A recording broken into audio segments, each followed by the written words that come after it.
নমস্কার বন্ধুরা, সুধা ভিলেজ ব্লগে আপনাদের সবাইকে স্বাগত। আবার একটা নতুন ব্লগ নিয়ে চলে এলাম। আপনারা আমার সঙ্গে থাকুন আর শুরু থেকে শেষ পর্যন্ত ব্লগটা দেখতে থাকুন। আশা করি আজকের ব্লগটা ভালো লাগবে। আর আপনাদের কাছে একটাই রিকোয়েস্ট, প্লিজ ভিডিওটা স্কিপ করে দেখবেন না, আর একটা লাইক দিয়ে ভিডিওটা দেখবেন, আর পুরো ভিডিওটা দেখার অনুরোধ রইল। তো আজকের আমাদের গাছে অনেকগুলোই লাউ হয়েছে, তো লাউ আমি কাটবো আর চিংড়ি মাছ দিয়ে একটা রেসিপি বানাবো, আর তার সঙ্গে থাকবে কচুর পাতা ভাজা, সেটাও তুলে নেব, সেটাও আপনাদের সাথে শেয়ার করব। তো চলুন তাহলে আগে লাউটা কেটে নিই। তো এই যে আমি লাউ গাছের কাছে চলে এসেছি, আর লাউ গাছটা দেখুন কি সুন্দর, আমাদের খড়ের গাদার উপরে পুরো ঢাকা দিয়ে দিয়েছে গাদাটা। আর এই সাইডটা এবারে আসবো, দেখুন কতগুলো লাউ হয়ে আছে। এবারে দেখুন দুটো লাউ কিন্তু বড় হয়ে গেছে, তো দুটো লাউই কেটে নেব। আর সব ছোট ছোট আছে, সেগুলো আপনাদের ভালো করে দেখাবো। কি সুন্দর ছোট ছোট পড়েছে, দেখুন কত সুন্দর ছোট ছোট লাউ পড়েছে। এই যে লাউগুলো দেখুন কি সুন্দর ছোট ছোট পড়েছে, এগুলো আবার বড় বড় হয়ে যাবে, আবার পরে এগুলো খাবো। তো এই যে আমি গাছের ভিতর কিন্তু ঢুকে গেছি, আর এবার এই যে লাউটা কেটে নেব। এই যে দেখুন একটা কেটে নিলাম, আর এটাও কেটে নেব, কারণ এটা রেখে দিলে কিন্তু বড় হয়ে যাবে, ওই জন্য দুটো একসাথে কেটে নিচ্ছি, দুদিন ধরেই খাবো। এই যে দেখুন একটা একটু বড়, একটা একটু ছোট। তো আমি লাউটা কেটে নিয়ে ঘরে চলে এসেছি, আর একটা লাউ ঘরে রেখে দিয়েছি, আর এটা খাবার জন্য নিয়েছি। আর এদিকে চিংড়ি মাছও আমাদের সামনে থেকে এক কাকু নিয়ে যাচ্ছিলো, কিনে নিলাম। এই যে এই চিংড়ি মাছগুলো, এই চিংড়ি মাছ দিয়েই কিন্তু লাউটা রান্না করব। তো এখন এগুলো আমি সব কেটে নেবো, নিয়ে তারপর কচু পাতা তুলতে যাব।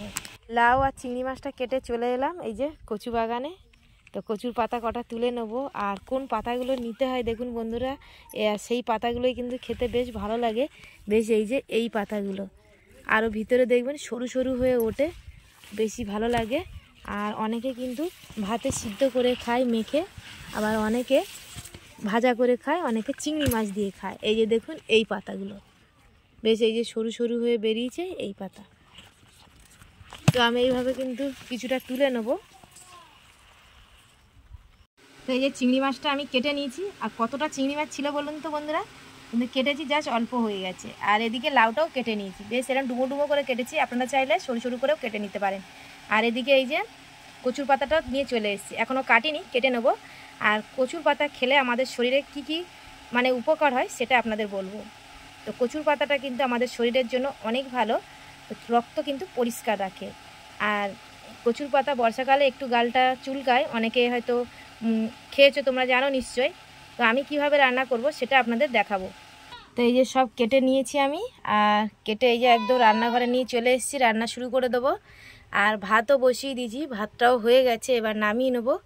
আর এখানে কিন্তু আমি মশলা করে নিচ্ছি, এই মশলাটা দিয়েই কিন্তু এই লাউ চিংড়িটা বানাবো। আর বাটা মশলাই নিয়েছি আমি, এখানে লাল লঙ্কা বেটে নিয়েছি কয়েকটা, আর আদা বেটে নিয়েছি, আর গোটা জিরে, আর এখানে মশলা ধোয়া জল নিয়েছি, আর এখানে নিয়েছি পেঁয়াজ রসুন আর শুকনো লঙ্কা দিয়ে আমি কচুর পাতাটা ভাজবো। তো আমি চিংড়ি মাছটা ভেজে নিয়েছি এদিকে, এই যে এবারে আমি কচুর পাতাটা ভাজা করে নেব। তার জন্য আমি শুকনো লঙ্কা দিয়ে দিয়েছি, এবারে পেঁয়াজ আর রসুনটা দিয়ে দেবো, দিয়ে একটু বেশ ভাজা ভাজা করে নেবো, তারপরে পাতাটা দিয়ে দেবো। এই যে দিয়ে দিয়েছি রসুন আর পেঁয়াজটা, আর রসুনটা চাইলে আপনারা খেতে দিতে পারেন, আমি কুচিয়ে দিয়েছি, আর একটু কম হয়েছে রসুনটা, আপনারা চাইলে একটু পরিমাণ মতো রসুনটা দেবেন। পেঁয়াজ রসুনটা যত বেশি দেবেন কচুর পাতাতে বেশ ভালোই লাগবে খেতে।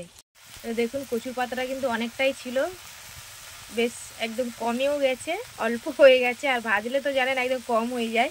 তো আমি একটু লবণও দিয়ে দিয়েছি, এবার একটু ঢাকা দিয়ে দেবো, দিয়ে হলুদ আর একটু লঙ্কার গুঁড়ো দিয়ে দেবো। তো এই যে ভাজা ভাজা হয়ে গেছে, আর আমি কিন্তু একটু হলুদ গুঁড়ো লঙ্কার গুঁড়ো দিয়েছি, আর কিছুই কিন্তু দিইনি, একদম মানে সিম্পলভাবেই বানিয়েছি। আর অনেকে কিন্তু চিংড়ি মাছ দিয়েও বানায়, আর চিংড়ি মাছ দিয়েও খেতেও কিন্তু ভালো লাগে কচুর পাতা। আর আপনারা চাইলে একটু চিনি দিতে পারেন, আমি কিন্তু চিনি দিইনি, চিনি দিলে অনেক সময় হয়তো গলা ধরে, তো গলা আর ধরবে না। তো আমি কিন্তু এবার নামিয়ে নেব। তো এই যে লাউ তরকারিটা বসাবো বলে আমি গোটা জিরে আর তেজপাতা দিয়ে দিচ্ছি, এবার একটু পেঁয়াজ দিয়ে দেবো, এটা একটু ভাজা ভাজা করে নেবো, তারপরে আদা বাটাটা দিয়ে দেবো। তো এই যে আদাটা কিন্তু ভালো করে আমি একটু ভেজে নিয়েছি, নিয়ে আর এখানে লাউ আর আলুটা দিয়ে দিয়েছি। তো এখন এবার ভালো করে একটু কষিয়ে নেবো ঢাকা দিয়ে দিয়ে। এই যে লাউটা কিন্তু আমি ঢাকনা খুলে দিয়েছি, আর অনেকটাই কিন্তু জল বেরিয়েছে, আর লাউটা কিন্তু সিদ্ধও হয়েছে ভালো। এবারে আমি হলুদ গুঁড়ো আর বেটে রাখা লাল লঙ্কাটা দিয়ে দেবো, দিয়ে ভালো করে একটু কষিয়ে নেবো। আর স্বাদ মতো একটু চিনি দেবো, তাহলে চিনিটা দিলে একটু বেশ ভালোই লাগবে খেতে তরকারিটা। এই যে মশলাগুলো আমি দিয়ে দিয়েছি, এবার ভালো করে কষিয়ে নেব, নিয়ে তারপরে একটু সামান্য জল দেবো, বেশি জল দেবো না। দেখুন ভালো করে কিন্তু কষিয়ে নিয়েছি। আর বেটে রাখা যে জিরেটা সেটা আমি দিয়ে দেবো, এই যে দিয়ে দিলাম। এবারে একটু এটাও ভালো করে একটু কষিয়ে নেবো, নিয়ে জল দিয়ে দেবো।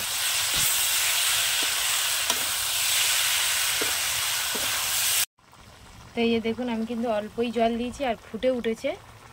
আর একটু ভালো করে ফুটে উঠলে চিংড়ি মাছগুলো দিয়ে দেবো। তো চিংড়ি মাছগুলো কিন্তু আমি দিয়ে দিয়েছি, আর কিছুক্ষণ পর নামিয়ে নেব। রান্না হয়ে গেছে, আমি নামিয়ে নিয়েছি। আর এই যে দেখুন লাউ চিংড়ি দিয়ে একদম মাখা মাখা তরকারি, আর এখানে কচুর পাতা ভাজা। তো এখন খেয়ে নেবো আমরা সবাই। আর লাউ কিন্তু খুব সুস্বাদু একটা সবজি, খেতেও কিন্তু অপূর্ব লাগে, নিশ্চয়ই আপনারা জানেন।